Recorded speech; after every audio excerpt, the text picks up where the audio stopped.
Hello जी। आज की video में हम थोड़ी-सी बात कर लेते हैं कि हम कंपनी का आइडेंटिफिकेशन किस तरीके से कर सकते हैं। जो हम बात करते हैं कि ये एक कंपनी खराब कंपनी है वर्सेस ये कंपनी एक अच्छी कंपनी है, ये हम किस तरीके से ये कैटेगराइज़ेशन अचीव कर सकते हैं। हमें आज कोई भी एक बंदा कंपनी लेके आए तो हम उसको 15 मिनट 20 मिनट में कैसे बता सकते हैं कि भाई ये कंपनी हमें अच्छी लग रही है, एक फर्स्ट लेवल ऑफ एनालिसिस में अच्छी लग रही है, नहीं लग रही है। ये सारी चीज़ें हम किस तरीके से कर सकते हैं, इन सारी चीज़ों के बारे में थोड़ी-सी बात कर लेते हैं। देखो, इतनी चीज़ तो हमें पिछला वीडियो देख के समझ में आ ही गई है कि भाई जो भी हमारे न्यूज़ चैनल हमें बेचने की कोशिश कर रहा है ना, उससे तो हमारा पैसा बनने वाला है नहीं। वहाँ से तो थोड़ा आगे बढ़ना पड़ेगा हमें, उससे थोड़ा स्मार्टली हैंडल करना पड़ेगा चीज़ों को और थोड़ा-सा एफर्ट मारना पड़ेगा तभी जाके हम चीज़ें सीख पाएँगे, समझ पाएँगे और हम ढंग से इन्वेस्टिंग कर पाएँगे। तो देखो, पहले तो कुछ पॉइंट्स को डिस्कस करना पड़ेगा हमें। कुछ पॉइंट्स को डिस्कस करके हम ये समझेंगे कि भाई एक अच्छी कंपनी के क्या-क्या पैरामीटर्स होते हैं। हमें क्या-क्या चीज़ें देखनी चाहिए एक अच्छी कंपनी में। तो चलिए शुरू कर लेते हैं। सबसे पहली चीज़, सबसे इम्पोर्टेंट चीज़ है टॉप लाइन ग्रोथ। अगर आपकी कंपनी में टॉप लाइन ग्रोथ नहीं आ रहा है, तो वो एक अच्छी कंपनी की कैटेगरी में कभी भी नहीं जा सकता। देखो, अच्छी कंपनी क्या है? जो आपको रिटर्न बना के दे, जो आपको पैसा बना के दे। आप उससे अच्छा कंपनी कोई भी नहीं हो सकता। आप चाहे कितना भी बेहतरीन कंपनी ऑन पेपर खरीद लो, जब तक वो पैसा बना के नहीं देगा तब तक कोई मतलब नहीं है। हम इन्वेस्टिंग कर रहे हैं पैसा बनाने के लिए, यहाँ पर टाइम पास करने के लिए तो हम बैठे हुए नहीं हैं। तो अगर आपकी कंपनी को पैसा बनाना है, रिटर्न देना है, तो उसको टॉप लाइन ग्रोथ लेके आना सबसे ज़्यादा ज़रूरी हो जाता है। आप कभी ये मत देखो, जैसे आज के दिन अगर हम देखें पिडिलाइट का रिजल्ट उठा के देखेंगे, तो पिडिलाइट 2%, 3%, 4% के आसपास का टॉप लाइन ग्रोथ करता है। बट अगर वहीं आप उसके पार्ट में ग्रोथ देखोगे, बॉटम लाइन ग्रोथ के बारे में बात करोगे, तो आपको दिखेगा कि वो 17% आ रहा है, 18% का आ रहा है। तो हमें बॉटम लाइन ग्रोथ से बहुत ज़्यादा फ़र्क नहीं पड़ना चाहिए। अब क्यों नहीं पड़ना चाहिए, उसका देखो बहुत लॉजिकल रीज़न समझते हैं। जो भी आप बॉटम लाइन में ग्रोथ लेके आते हो, वो लेके आते हो आप ऑपरेशनल एफिशिएंसी से या स्केलिंग अप से। अब देखो, पिडिलाइट जैसा जो बिज़नेस है ना, वो ऑलरेडी स्केल कर चुका है। उसने 4 की बजाय 10 फैक्ट्री खोल चुका है। उसका जो स्केलिंग अप वाला पोर्शन है, वो सारा कंप्लीट हो चुका है। अब जो वो कर रहा है, वो ऑपरेशनल एफिशिएंसी कर रहा है कि भाई मैंने वही अगर मेरे को 1000 लीटर व्हाइट ग्लू बनाना पड़ा, तो वही 1000 लीटर व्हाइट ग्लू मैं 100 एम्प्लॉयी की बजाय 80 एम्प्लॉयी से बना लेता हूँ। तो मैंने वो 20 एम्प्लॉयी की सैलरी बचा ली। इसकी वजह से आपको क्या पता चला कि मेरे को 1 लाख रुपए महीने का खर्चा बच गया। इसकी वजह से मेरा पार्ट में थोड़ा-सा ज़्यादा ग्रोथ आ गया। तो आप जभी भी देखोगे, इन लोगों के एक्सपेंसेस कम हो रहे होंगे। तो जो rate of top line growth है, वो तो 3, 4, 5% के आसपास का ही है। बट जो बॉटम लाइन ग्रोथ है, वो ज़्यादा क्यों आ रहा है? क्योंकि आपके एक्सपेंसेस उस पेस पे नहीं बढ़ रहे। आपका जो रॉ मटेरियल का प्राइसेज़ है, वो नीचे जा रहे हैं। सपोज़ जैसे आपको आपको ग्लू बनाने के लिए क्या चाहिए? आपको क्रूड ऑयल चाहिए। क्रूड ऑयल का प्राइस नीचे आ गया। क्रूड ऑयल का प्राइस नीचे आ गया, इसकी वजह से आपका आपका थोड़ा-सा मार्जिन एक्सपेंशन हो गया। अब क्या जीवन भर आपका क्रूड ऑयल का एक्सपेंशन आता रहेगा? क्या जीवन भर क्रूड ऑयल के प्राइसेज़ नीचे जाते रहेंगे? ऐसा नहीं होने वाला ना। क्रूड ऑयल के प्राइसेज़ तो वोलेटाइल है, वो ऊपर भी जा सकते हैं, वो नीचे भी जा सकते हैं। तो इसकी वजह से कभी भी हमें एक्सपेंसेस काट के अपना पार्ट नहीं बढ़ाना। हमें हमेशा फ़ोकस करना है कि आप ज़्यादा बेच पा रहे हो और महँगा बेच पा रहे हो कि भाई पहले पिडिलाइट 100 लीटर ग्लू बेच रहा था, अब वो 100 लीटर से 120 130 लीटर ग्लू बेच पा रहा है। पहले वो हर लीटर ₹100 में बेच रहा था, अब वो हर लीटर ₹120 में बेच रहा है। तो यहाँ पर हमें वॉल्यूम ग्रोथ भी देखने को मिल रहा है, वैल्यू ग्रोथ भी देखने को मिल रहा है और इसी दोनों चीज़ों को कंबाइन करके हमें रेवेन्यू ग्रोथ देखने को मिलेगा। अगर पिडिलाइट ज़्यादा रेट पे अपने रेवेन्यू को बढ़ा पा रहा है, तब वो एक अच्छे कंपनी की कैटेगरी में जा सकता है। अब देखो, यहाँ पर हम एक बार के लिए बॉटम लाइन ग्रोथ को भी छोड़ सकते हैं। इसका आज के दिन सबसे अच्छा एग्जांपल है angel one. Angel one is the fastest growing retail broker in the country. अगर आप देखोगे सबसे ज्यादा पेस पे कोई कंपनी ग्रो कर रही है ब्रोकिंग डिवीजन में, तो वो एंजल वन है। वो लगभग-लगभग 50-60% पे अपनी टॉप लाइन को ग्रो कर रहा है। बट आप देखोगे बॉटम लाइन में कोई ग्रोथ नहीं आ पा रही, ऑपरेटिंग लेवरेज नहीं मिल पा रहा, जबकि वो एक प्लेटफ़ॉर्म बिज़नेस है उसके बावजूद। वहीं अगर आप उसके दूसरे कंपीटिटर कंपनीज़ देखोगे, आप देखोगे उठा के 5 पैसा कैपिटल को, तो 5 पैसा कैपिटल शायद 15%, 16% के आसपास ही अपनी टॉप लाइन को बढ़ा रहा है, बट वहाँ पर हमें बॉटम लाइन ग्रोथ देखने को मिल रहा है 40% का, 50% का। तो इस तरीके से तो हमें लगेगा कि यार एंजल वन काम खराब कर रहा है, 5 पैसा कैपिटल काम बहुत बेहतरीन कर रहा है। हमें 5 पैसे कैपिटल में इन्वेस्टमेंट करना चाहिए। बट ये बिल्कुल ही गलत डिसीजन है क्योंकि समझना पड़ेगा कि वो खर्चा कहाँ हो रहा है। अगर एंजल वन आज ऑपरेटिंग लेवरेज एंजॉय नहीं कर रहा, in spite being the market leader, in spite being the fastest growing player in the industry, तो उसका रीजन क्या है? उसका रीज़न सिंपल सा है कि वो लोग अभी मार्केटिंग स्पेंड कर रहे हैं, अपना ब्रांड इमेज बिल्ड करने पे काम कर रहे हैं। अब देखो, आपने देखा इस साल का जो आईपीएल आया, आईपीएल ने एंजल वन ने दबा के एडवर्टाइजमेंट किया। उन्होंने आईपीएल में आप देख रहे होंगे जो 6 लग रहा है या बाउंड्री जा रहा है, तो वो एंजल वन सुपर स्ट्राइकर का भी उन लोगों ने अवार्ड अनाउंस किया। उस सारी चीज़ों के लिए बहुत ज़्यादा खर्चा हुआ। आईपीएल में जो आप हर ओवर के बीच में ऐड देख रहे थे या इनिंग्स के बीच में ऐड देख रहे थे, उसके ऊपर जो ऐड चल रहा था वो एंजल वन का चल रहा था, वहां पर खर्चा हुआ। तो इतना सारा खर्चा क्यों किया एंजल वन ने? जिससे वो मार्केट शेयर कैप्चर कर पाए। वो अभी फोकस कर रहा है कि मैं मार्केट शेयर कैप्चर करूंगा, मैं ये जो 5 पैसा कैपिटल और ये बाकी छोटे छोटे प्लेयर है ना, इनको बाजार से बाहर कर दूंगा। सारा का सारा मार्केट शेयर मैं लेके बैठूंगा और उसके बाद तो मैं कभी भी प्राइसेस बढ़ा सकता हूँ।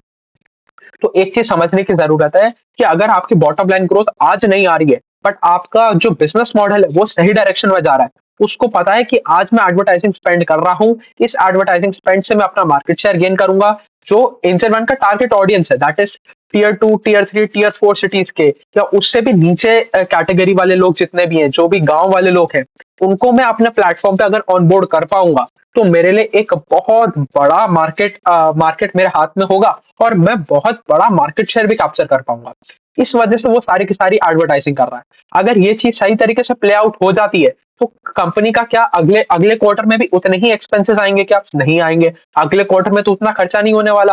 तो अगर कंपनी एडवर्टाइजिंग करके आज थोड़ा सा एक्स्ट्रा खर्चा कर रही है, अपनी ब्रांड इमेज बिल्ड कर रही है, बट उसके बदले वो टॉप लाइन में ग्रोथ लेके आ पा रहे हैं, मार्केट शेयर कैप्चर कर पा रहे हैं, तो वो एक ज्यादा बेटर डील है, इंस्पाइट की वहां पर हमें ऑपरेटिंग लेवरेज नहीं मिल रहा। अब देखो क्या होगा अगर एंजल वन का ये जो एंजल वन ने अपना दाव खेला है, या एंजल वन ने ये जो अपना अपना स्टेप लिया है ज्यादा एडवर्टाइजिंग करने का, अगर ये सक्सेसफुल रहा, तो सारा का सारा जो नया कस्टमर आ रहा है, क्योंकि देखो यहाँ पर क्या है, सारा का सारा खेल वॉल्यूम का है। तो जितना ज्यादा वॉल्यूम आपके प्लेटफॉर्म के ऊपर ट्रेड होगा, उतना ज्यादा आप कमाई करोगे। तो अगर सारा का सारा नया वॉल्यूम, जो इंक्रीमेंटल वॉल्यूम आ रहा है, वो एंजल वन ले गया, तो ये जो 5 पैसा कैपिटल है, ये सारी कंपनियां सिर्फ और सिर्फ ऑपरेटिंग लेवरेज लेती रह जाएंगी। इनके पार्ट में आपको शायद 30-40% के आसपास का ग्रोथ देखने को मिलेगा और इनका टॉप लाइन सिर्फ 20-30% से बढ़ेगा। वहीं एंजल वन अपना टॉप लाइन लगातार 50-60% पे बढ़ाता रहेगा और इनको ऑपरेटिंग लेवरेज भी मिलने लग जाएगा, क्योंकि हर हर क्वार्टर में तो ये खर्चा होने नहीं वाला। यहाँ पर हमें फिर पार्ट का ग्रोथ आता हुआ देखने को मिलेगा 100% का, 120% के आसपास का। इस चीज का हमें ध्यान देके चलना है। तो हो सकता है temporarily 1 quarter, 2 quarter, 3 quarter company part में ग्रोथ ना रिपोर्ट करे, बट अगर टॉप लाइन में ग्रोथ आ रहा है तो कोई दिक्कत वाली बात नहीं है। आपको स्ट्रैटेजी समझना पड़ेगा कि कंपनी किस डायरेक्शन में जाना चाह रही है। ये तो हो गई बात ग्रोथ की। अब बात कर लेते हैं कि भाई ये जो ग्रोथ ग्रोथ हम कह रहे हैं, इसको ग्रोथ को किस तरीके से डिफाइन करें? क्या 5% का ग्रोथ अच्छा है, क्या 25% का ग्रोथ अच्छा है, चाहे 50% का ग्रोथ अच्छा है? ये किस तरीके से पता चलेगा? तो देखो, इसके लिए हमें थोड़ी सी मेहनत करनी पड़ेगी। हमें जो इंडस्ट्री की कंपनी आप पढ़ रहे हो, सपोज आज के दिन आप एचडीएफसी बैंक पढ़ रहे हो, तो आपको सारे के सारे बैंक्स पढ़ने पड़ेंगे। उससे आपको एक एवरेज रेट ऑफ ग्रोथ देखने को मिलेगा। वहां से फिर आपको पता चलेगा कि अगर कोई भी कंपनी, ये जो थ्रेशोल्ड है हमारा, average of all the private banks या all the banks in the country, जिस रेट पे ग्रो कर रहे हैं, अगर इससे ज्यादा पेस पे ग्रो कर रहा है, तो वो मार्केट शेयर कैप्चर करेगा, वो इंडस्ट्री से ज्यादा पेस पे ग्रो कर रहा है। अगर सिंपल सी बात है, और अगर सबसे ज्यादा पेस पे ग्रो कर रहा है, तो वो as good as market leader ही बन के आ जाता है इन टर्म्स ऑफ ग्रोथ। ये चीज हमें समझ में आ गया। अब देखो, इसके कुछ सिंपल तरीके भी हैं। जैसे अगर आप बैंकिंग इंडस्ट्री के बारे में बात करो, तो बैंकिंग इंडस्ट्री में इसका सबसे सिंपल तरीका है, जो सबसे बड़ी बैलेंस शीट वाली कंपनियां हैं, जैसे अगर आज मैं बात करूं, H D F C bank के पास 27-28 लाख करोड़ रुपए के आसपास का लोन बुक है, और एस बी आई के पास 35-36 लाख करोड़ रुपए के आसपास का लोन बुक है। तो 25-26-27 लाख करोड़ रुपीज का loan book H D F C bank के पास है, 36 लाख करोड़ रुपीज के आसपास का loan book S B I के पास है। अब इन दोनों का एग्रीगेट लेवल पे जो लोन बुक ग्रोथ रेट होगा, जैसे एसबीआई ग्रो कर रहा है 14% के आसपास पे, 13-14% के आसपास पे, वहीं एचडीएफसी बैंक ग्रो कर रहा है 7-8% के आसपास पे। बट वो तो वर्जर की वजह से अभी थोड़ा सा लोन बुक की ग्रोथ रेट में थोड़ा सा स्लो डाउन आया है। मगर मोटा मोटी हम ये समझ सकते हैं कि अगर आपने एसबीआई की जो लोन बुक की रेट ऑफ ग्रोथ है, उससे अगर आप कम रेट पे ग्रो कर रहे हो, तो आप मार्केट शेयर लूज कर रहे हो, आप एक बेकार कंपनी हो। और बेकार कंपनी की कैटेगरी में हम इनको सीधा सीधा डाल सकते हैं, क्योंकि देखो बेसिक चीज समझते हैं। आज के दिन आपके पास एसबीआई है लगभग लगभग 6 लाख 7 लाख करोड़ के मार्केट कैप के साथ। अब आप इससे अगर छोटा कंपनी खरीदने जा रहे हो, इससे छोटे मार्केट कैप का कंपनी खरीदने जा रहे हो, सपोज 50,000 करोड़ का या 60,000 करोड़ का या 10,000 करोड़ का एक बैंक खरीदने जा रहे हो, तो आप उसमें ज्यादा रिस्क ले रहे हो, और ज्यादा रिस्क के बदले आप क्या चाह रहे हो कि वो कंपनी आपको ज्यादा रिटर्न दे। और ज्यादा रिटर्न कैसे आएगा? जब वो कंपनी ज्यादा रेट पे ग्रोथ दिखाएगा। तो अब आपने कंपनी छोटा ले लिया, आपने ज्यादा रिस्क ले लिया, बट कंपनी अपनी लोन बुक को बढ़ा रहा है 10% के आसपास कहीं, उसकी टॉप लाइन का ग्रोथ है 10% के आसपास कहीं, तो फिर आपका फायदा क्या हुआ? आप इससे बढ़िया तो एसबीआई ले लेते, एक ज्यादा स्टेबल स्टॉक आपको मिलता और 14% का आपको ग्रोथ मिल जाता, जो आपकी 10,000 करोड़ वाली मार्केट कैप वाली कंपनी से ज्यादा का है। तो आपको ज्यादा ग्रोथ, ज्यादा बड़ा मार्केट कैप, ज्यादा स्टेबिलिटी मिल रहा था। आप फालतू में एक छोटी कंपनी के पास गए जिसके पास ज्यादा अनस्टेबिलिटी थी, और ग्रोथ रेट भी आपको एसबीआई से ज्यादा नहीं मिल पाया, तो आपको रिटर्न भी एसबीआई से ज्यादा नहीं मिल पाया। तो एक प्रॉब्लमैटिक पार्ट हो गया। तो अगर इंडस्ट्री का जो सबसे बड़ा प्लेयर है, जिसके पास सबसे बड़ा बेस है, तो अगर हम बात करें ट्रेंड के बारे में, तो ट्रेंड क्या करता है? वो फास्ट फैशन बना के बेचता है। तो ट्रेंड के पास सबसे बड़ा बेस है, ट्रेंड से बड़ा बेस किसी का भी नहीं है। तो अगर ट्रेंड अपनी सेल्स को 50-60% के आसपास पे ग्रो कर पा रहा है, तो जो छोटी कंपनी है जैसे कैंटाबेल रिटेल है, तो कैंटाबेल रिटेल को ये चीज बोलनी ही नहीं चाहिए कि मैं अपने बड़े बेस की वजह से ग्रोथ नहीं लेके आ पा रहा, क्योंकि जो आपसे 4 गुना, 5 गुना, 6 गुने बड़े बेस पे ट्रेंड बैठा है, वो 50-60% के आसपास का ग्रोथ लेके आ रहा है, और आप जो 1/5 ऑफ द बेस लेके बैठे हो, वो सिर्फ 10% का ग्रोथ लेके आ पा रहा है। तो ये बेवकूफी है, कंपनी का मैनेजमेंट खराब है, कंपनी का बिजनेस मॉडल खराब है, और कंपनी अपने रेवेन्यूज को ढंग से ग्रो नहीं कर पा रही। इसमें 100% गलती कंपनी की है। तो ऐसी कंपनियों से हमें दूर रहना है।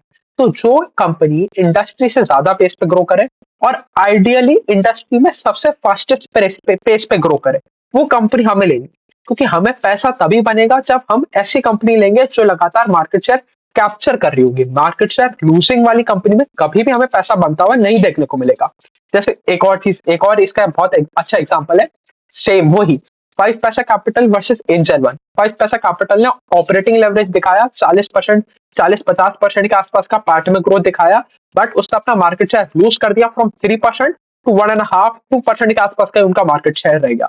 तो आप मार्केट में आपकी ओवरऑल पोजीशन नीचे जा रही है, तो मैं ऑपरेटिंग लेवरेज का क्या करूंगा? आज आपने ऑपरेटिंग लेवरेज दिखा दिया, 6 महीने बाद तो आप बाजार से ही बाहर हो जाओगे, आपका एक्सिस्टेंस ही खत्म हो जाएगा। तो ऐसे एक्सिस्टेंस खत्म होने वाली कंपनियों में हमें बिल्कुल भी पैसा नहीं लगाना, इनसे बहुत दूर रहना है। इस चीज के बारे में हमें ध्यान रखना है। अच्छा जी, ये चीज हमने देख ली। इसके बाद आ जाता है सेकंड पॉइंट के ऊपर। सेकंड पॉइंट है बिजनेस मॉडल। थोड़ा सा हमें बिजनेस मॉडल भी समझना पड़ेगा।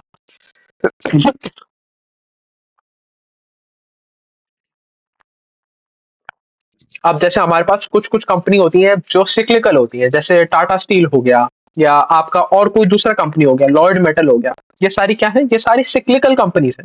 तो इसमें आप देखो कि जब जब जब ये कंपनी बहुत अच्छा रिजल्ट दे रही होंगी, जब ये बहुत अच्छा रिजल्ट दे रही होगी, तो इनका शेयर प्राइस बहुत ऊपर की तरफ जाएगा, आपको इनका पी रेशो बहुत कम दिखेगा। बट वहीं जैसे ही कमोडिटी साइकिल पलटता है, इन सारी कंपनी की सारी कंपनियों की बाढ़ बच जाती है। तो कंपनी का बिजनेस मॉडल हमें समझना पड़ेगा, कंपनी की सीजनैलिटी हमें समझनी पड़ेगी, थोड़ी सी चीजों को समझ के फिर हमें आगे बढ़ना पड़ेगा। तो 2-3 चीजें हमें समझनी है बिजनेस मॉडल में। क्या ये बिजनेस सिक्लिकल है? अगर सिक्लिकल है तो कितनी लंबी इसकी साइकिल चलती है? जैसे रियल एस्टेट है, तो रियल एस्टेट की साइकिल काफी लंबी होती है, 7-8 साल का रियल एस्टेट का साइकिल चलता है। तो अभी जैसे पिछले 7-8 साल से रियल एस्टेट बिल्कुल ठंडा पड़ा था, अब वापस पिकअप करने लगा है, तो वापस हमें शायद ग्रोथ आता हुआ देखने को मिल सकता है। तो आपका साइकिल कितना बड़ा है? वहीं स्टील का साइकिल थोड़ा सा छोटा होता है, वहां पर भी हमें चीज समझ में आती है। वहीं अगर आप कुछ ऐसी ऐसी जगह घुस गए, जैसे अगर हम एग्जांपल लें तो ब्लू स्टार के बारे में बात कर लेते हैं, या फिर हम बेस्ट एग्जांपल है इसका सिम्फनी के बारे में बात कर लेते हैं। तो सिम्फनी क्या है? वो कूलर बनाने वाला कंपनी है। तो कूलर बनाने वाला कंपनी है, तो इन्होंने डाइवर्सिफिकेशन तो कर रखा है सदर्न हेमिस्फीयर वाली कंट्रीज में। जैसे जब इंडिया में सर्दी आता है, तो वहां पर गर्मी आ जाता है, तो इसकी वजह से वहां पर भी कूलर का डिमांड ऊपर हो जाता है। बट उससे कोई बहुत ज्यादा फायदा होता नहीं है, क्योंकि इनका डिस्ट्रीब्यूशन उतना अच्छा नहीं है। अभी 50-50 का रेवेन्यू मिक्स चल नहीं रहा। तो यहाँ पर आप देखोगे कि जो जून जुलाई वाला क्वार्टर होता है, वहां पर ये बहुत जबरदस्त पेस पे ग्रोथ दिखाते हैं। अगर आप देखोगे Q2 का रिजल्ट इनका बहुत ही अच्छा आता है, क्योंकि Q2 में इंडिया में जबरदस्त गर्मी पड़ती है, और ये लोग बहुत कूलर बेचते हैं। इसीलिए आपको देखने को मिलेगा 75% टॉप लाइन ग्रोथ। उसके ऊपर ऑपरेटिंग लेवरेज भी आ रहा है, तो 100% के आसपास का पैट का ग्रोथ आ जाता है। बट वहीं बाकी 4 क्वार्टर के लोग बिल्कुल ठंडे रहते हैं। ऐसी चीज आप देखोगे एसी वाली कंपनी के साथ, कूलिंग वाली कंपनी के साथ, जैसे आपका वोल्टास हो गया, वर्लपूल हो गया। वर्लपूल तो खैर इतना नहीं हुआ, वोल्टास हो गया या फिर ब्लू स्टार हो गया, इन सब के साथ भी आप सेम चीज देखोगे। तो हमें इस चीज का भी ध्यान रखना है कि सीजनैलिटी कितनी आती है। तो हमें वो कंपनी पे ज्यादा फोकस करना है जो थोड़ा सा सेक्युलर ग्रोथ लेके आ सके, जो लगातार लंबे समय तक हमें हमें लगातार कंसिस्टेंट ग्रोथ दिखा सके कि भाई 35-40% का इंडस्ट्री लीडिंग ग्रोथ हमें over a very long period of time देखने को मिल रहा है। वो चीज हमें पता चलेगी बिजनेस मॉडल से। अब जैसे फिर हम थोड़ी सी बात कर लेते हैं एंजल वन के बारे में। एंजल वन का बिजनेस मॉडल या हम किसी भी capital market link business model completely dependent है निफ्टी के प्राइस के ऊपर, सेंसेक्स के प्राइस के ऊपर। अगर निफ्टी और सेंसेक्स में फॉल आ जाता है, वो 10%, 15%, 20% का सर्किट डाउन लग जाता है, तो इन सारी की सारी कंपनियों की बैंड बच जाती है। क्योंकि जो रिटेल निवेशक उत्सुक होके बाजार में आया था कि मेरे को बाजार से पैसा बनाना है, वो अब बाहर जा चुका है। वो मार्केट को सट्टा बाजार बोल के बाहर जा चुका है, वो अब ट्रेड नहीं करने वाला। तो इन सारी कंपनियों का जो वॉल्यूम वाला गेम है वो खराब हो चुका है। तो इस चीज के बारे में भी ध्यान रखना पड़ेगा, इस सीजनैलिटी के बारे में भी हमें ध्यान रखना पड़ेगा। तो आप देखो कि जितनी भी ब्रोकिंग कंपनी है, जितनी भी एसेट मैनेजमेंट कंपनी है, जितनी भी आपकी वेल्थ मैनेजमेंट कंपनी है, ये सारी बहुत अच्छा करती है इन फेज ऑफ बुल मार्केट। वहीं बेयर मार्केट में ये आपको एकदम गिरी पड़ी मिलेंगी। तो इस चीज का भी हमें ध्यान रखना है। उसके बाद अगर हम थोड़ी सी बात करें तो हमें पीयर टू पीयर कंपैरिजन करते हुए चलना है कि भाई जैसे अगर हम बात करें फैशन फैशन कंपनीज के बारे में बात कर लेते हैं, तो हमारे पास है ट्रेंड है, हमारे पास बी टू रिटेल है, हमारे पास स्टाइल बाजार है, हमारे पास कैंटाबेल है, ऐसी 3-4 और कंपनी है। तो इसमें हमें देखना पड़ेगा कि भाई सबसे ज्यादा पेस पे कौन ग्रो कर रहा है। अब हमें बेस से मतलब नहीं है, आपका बेस चाहे 100 स्टोर का हो चाहे 1 लाख स्टोर का हो, हमें मतलब है रेट ऑफ ग्रोथ से। क्या आप 100% पे ग्रो कर पा रहे हो, क्या आप 10% पे ग्रो कर पा रहे हो। तो हमेशा 100% पे ग्रो करने वाली कंपनी इज ऑलवेज बेटर, चाहे उसका बेस कितना भी छोटा हो। अब देखो, ये लॉजिक आपको बहुत ज्यादा देखने को मिलेगा कि भाई अगर H D F C bank 10% या 15% ग्रो करता है, तो वो एज गुड एज अपने अंदर आईडीएफसी फर्स्ट बैंक खड़ा कर लेता है। तो अगर H D F C bank ने अपनी लोन बुक को 10% से या 15% से बढ़ा लिया, तो उसने लगभग लगभग आईडीएफसी बैंक की पूरी लोन बुक को कॉपी कर दिया। तो अगर आज आईडीएफसी बैंक की लोन बुक 50,000, 60,000 करोड़ रुपए या 1 लाख करोड़ रुपए के आसपास का है, तो पूरा का पूरा हो गया। तो उससे हमें कोई मतलब नहीं है। Rate of growth HDFC bank का 10% का है, आईडीएफसी फर्स्ट बैंक का 20% का है। तो 20% की रेट पे ग्रो करने वाला company is always better than 10% के बेस पे ग्रो करने वाला कंपनी। अब चाहे आपका बेस कितना भी बड़ा हो, उससे हमें मतलब नहीं है। ये चीज पे हमने समझ ली। उसके बाद अगर कोई कंपनी है जो बहुत ज्यादा केपेक्स कर रही है, उसको केपेक्स करना पड़ रहा है। जैसे कुछ कंपनी होती है जिनका एसेट लाइट बिजनेस मॉडल होता है, जैसे आपकी ब्रोकिंग कंपनीज हो गई या प्लेटफॉर्म बिजनेस हो गए। जैसे आईएक्स है। आईएक्स क्या है? आईएक्स एक प्लेटफॉर्म है जहां पर आपकी एनर्जी एक्सचेंज हो रहा है, जहां पर आप जो इलेक्ट्रिसिटी है उसको खरीद सकते हो, बेच सकते हो। तो इनको प्लेटफॉर्म बनाने का कॉस्ट एक बार आएगा, उसको स्केल करने का कॉस्ट शायद 10 साल में एक बार आएगा। इनके लिए हर यूजर के लिए कोई इंक्रीमेंटल कॉस्ट नहीं लग रहा।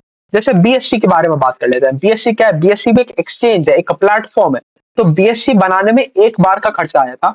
उसके बाद उसके ऊपर चाहे एक आदमी ट्रेड करे, चाहे 100 आदमी ट्रेड करे, चाहे 1 लाख आदमी ट्रेड करे, बीएससी के लिए इंक्रीमेंटल कोई खर्चा नहीं है। तो बीएससी एक प्लेटफॉर्म बिजनेस है, एक एसेट लाइट बिजनेस है।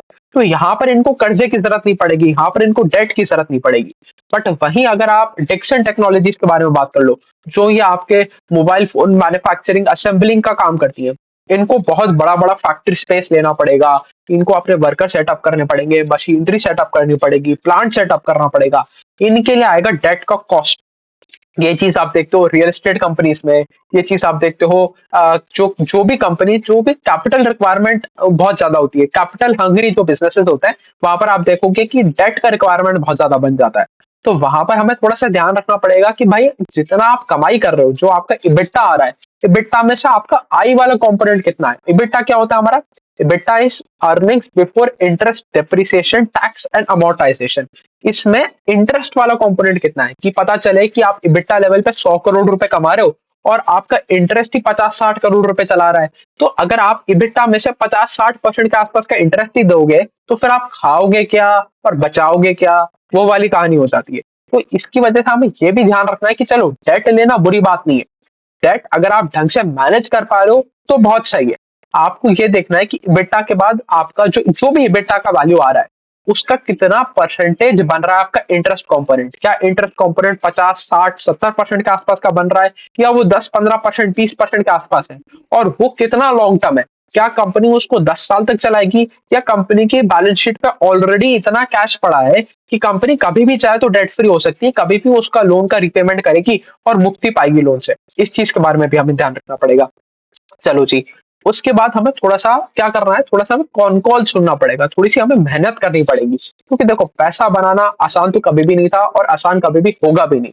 तो आप जाके स्क्रीनर पे 4 कंपनियों का आरओई देखोगे, 4 कंपनियों का आरओसी देखोगे, उससे तो पैसा नहीं बनने वाला। उससे तो हमें ज़्यादा एफर्ट मारना पड़ेगा, हमें कंपनी को खोलना पड़ेगा, पढ़ना पड़ेगा, इन्वेस्टर प्रेज़ेंटेशन खोलनी पड़ेगी, बिज़नेस मॉडल में थोड़ी-सी समझ लेके आनी पड़ेगी, तभी जाके हमारा पैसा बनेगा। अब उसके बाद हमें क्या करना है, हमें कंपनी के मैनेजमेंट को सुनना है, जो एक्चुअली कंपनी चला रहे हैं उसको सुनना है, हमें बिजनेस चैनल वालों को नहीं सुनना। हम उनको सुनेंगे जो एक्चुअली बोर्ड में बैठे हैं, जो एवरीडे बिजनेस के साथ डील कर रहे हैं, वो क्या गाइडेंस दे रहे हैं, हमें उसके बारे में थोड़ी सी बात करनी पड़ेगी। अगर सपोज एक एक्स कंपनी का एग्जांपल लेते हैं, अगर मैं बात करूं, चलो अरमान फाइनेंस का एग्जांपल लेते हैं। तो अरमान फाइनेंस एक माइक्रो फाइनेंस एनबीएफसी था, और ये लोग 50-60% के आसपास पे ग्रो किया करते थे, और ये लोग गाइडेंस दे के चलते थे 40% के आसपास का। तो कंपनी गाइडेंस दे रहा है 40% ग्रोथ का, डिलीवर कर रहा है 60% का ग्रोथ, हमेशा आउट परफॉर्म करता हुआ जा रहा है। बट आज से 3 क्वार्टर पहले क्या हुआ, इनका रेट ऑफ ग्रोथ घट के रह गया 35% का। मैनेजमेंट आया, मैनेजमेंट ने अपने गाइडेंस को रिवाइज किया फ्रॉम 35-40% टू 20-25%। तो गाइडेंस रिवाइज हुआ, नीचे की तरफ रिवाइज हुआ। आपको 3 क्वार्टर पहले ही पता चल गया था कि भैया तकलीफ आ गई है। आप देखो उस 3 क्वार्टर के बाद कंपनी के शेयर प्राइस का क्या हुआ। तो कंपनी का शेयर प्राइस एक सिर्फ रिफ्लेक्शन है कि मैनेजमेंट क्या चीज बोल रहा है और एक्चुअली बिजनेस में क्या हो रहा है। अगर आप सिर्फ एक बार कंपनी को देख के, एक बार कंपनी का आरओई आरओसी देख के उसको लेके बैठ जाओगे और वापस फर्दर ट्रैक नहीं करोगे, तो बात नहीं बनने वाली। तो इसीलिए मैनेजमेंट को सुनना बहुत ज्यादा जरूरी हो जाता है। आइडियली क्या रहना चाहिए, आइडियली मैनेजमेंट को एक ऐसा गाइडेंस देना चाहिए जो इंडस्ट्री लीडिंग हो, कम से कम इंडस्ट्री की ग्रोथ को मैच करता हुआ तो हो। तो अगर हम बात करें आज के दिन, अगर मैं बात करूं, सपोज बैंकिंग में उठा लेते हैं, तो अगर बैंकिंग में एवरेज ग्रोथ रेट 14-15% का आ रहा है, तो हम एक ऐसी कंपनी ढूंढना चाह रहे हैं जिसका मैनेजमेंट आके बोले कि हम अपनी लोन बुक को 20% से बढ़ाएंगे और 20% को भी आउट परफॉर्म करके लेके जाए, कि 20% बोले 25% डिलीवर करे। That is the ideal scenario we should look for. ऐसा हो जाएगा तो बहुत ही बढ़िया बात है, इससे अच्छी कंपनी आपको नहीं मिल सकती। इस चीज के बारे में ध्यान रखना पड़ेगा। उसके बाद भी जो मैनेजमेंट ने बोल दिया उसको पत्थर की लकीर नहीं कंसिडर करना। ऐसा नहीं मान लेना कि भाई मैनेजमेंट ने बोल दिया 20%, तो अब तो 20% ग्रोथ आके ही आके रहेगा, इससे कम आ ही नहीं सकता। हमें मैनेजमेंट की क्रेडिबिलिटी भी बिल्ड करनी है कि भाई मैनेजमेंट जो बोलता है क्या उसको डिलीवर करता है, नहीं करता है। या क्योंकि देखो, आपको कॉन कॉल में आके कॉन कॉल में आके एक वेग गाइडेंस देना बहुत आसान है, कि मैनेजमेंट आएगा और कह देगा कि भाई हम तो 50% का ग्रोथ करेंगे। जैसे ये चीज ज्योति रेसन के साथ हमने देखने को मिली थी।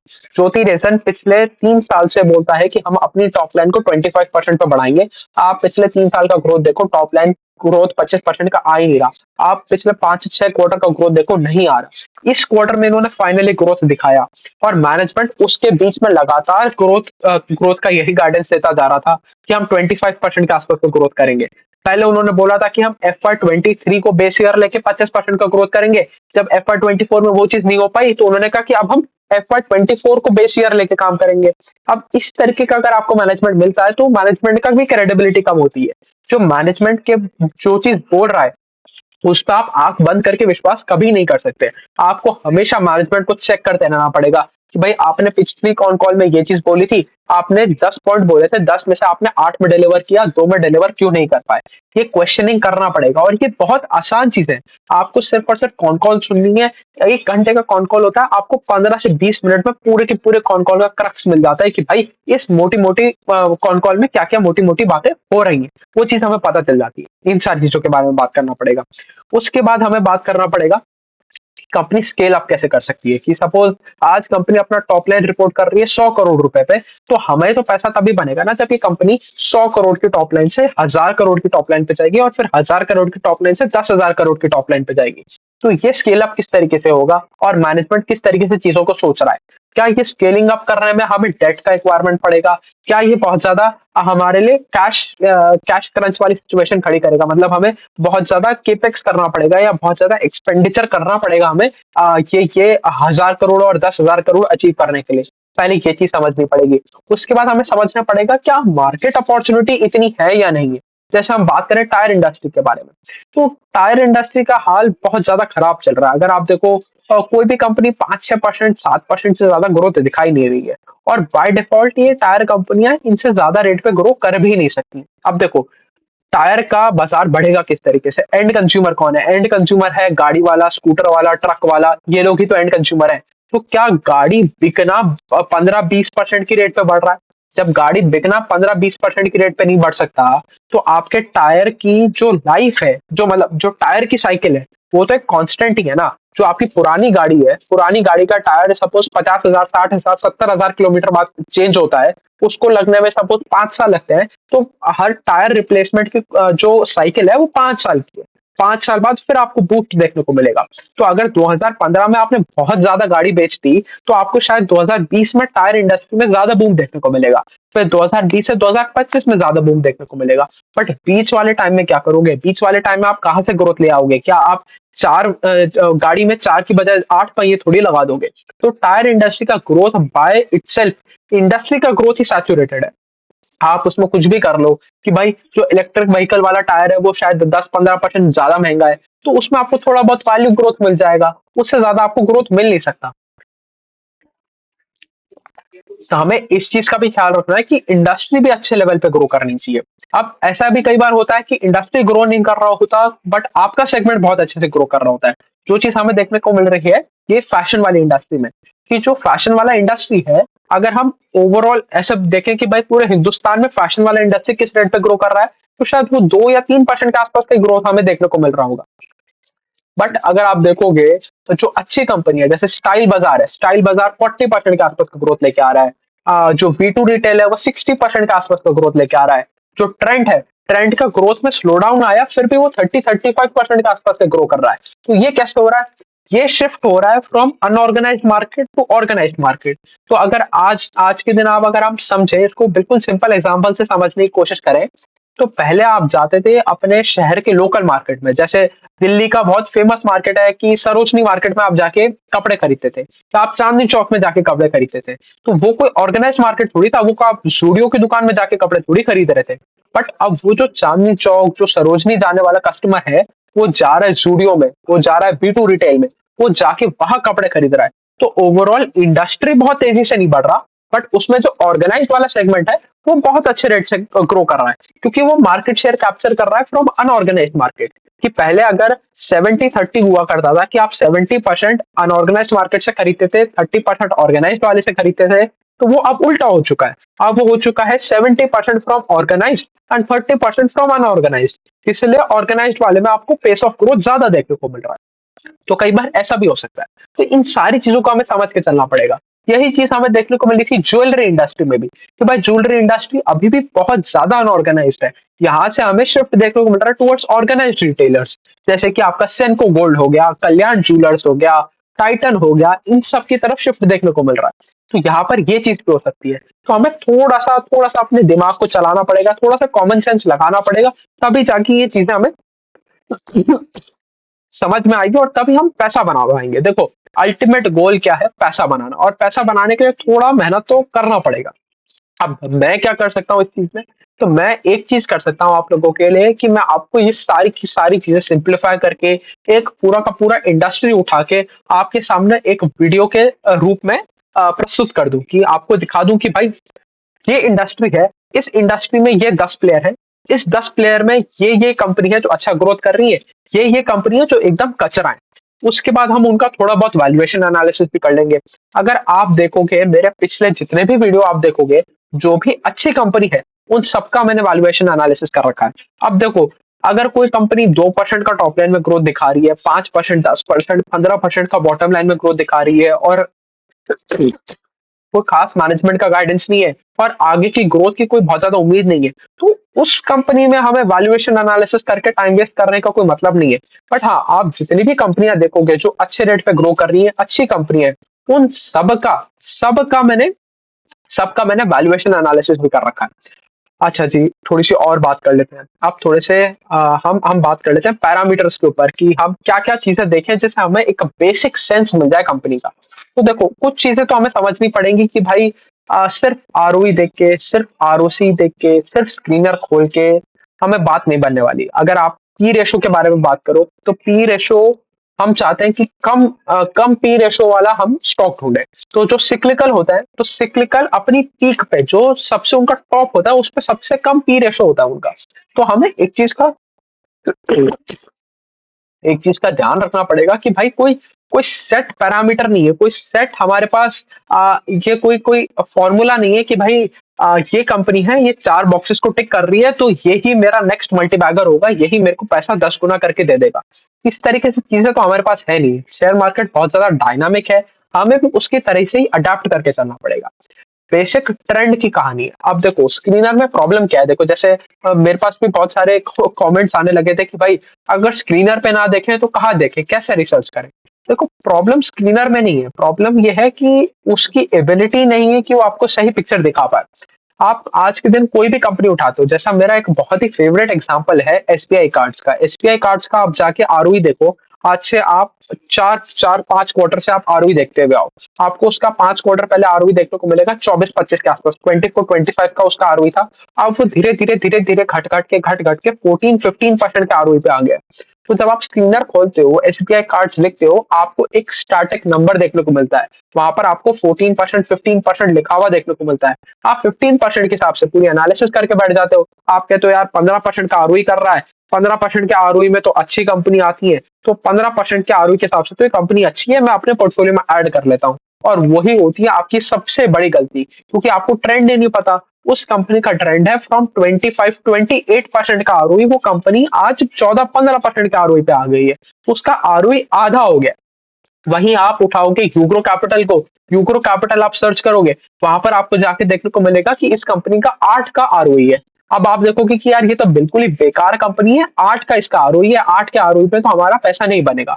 बट वहीं आपको चीज पता ही नहीं चलेगी कि वो कंपनी का आरओई एक पॉइंट पे 3 का था या 4 का था। वो 4 के आरओई से 8 के आरओई पे आई है, वहां पर आरओई में इंप्रूवमेंट देखने को मिला है। उसी टाइम में उसके स्टॉक प्राइस में 40-50% का गेन आ गया है। आप एक स्टैटिक नंबर देख के कभी भी एक कंपनी को जज नहीं कर सकते।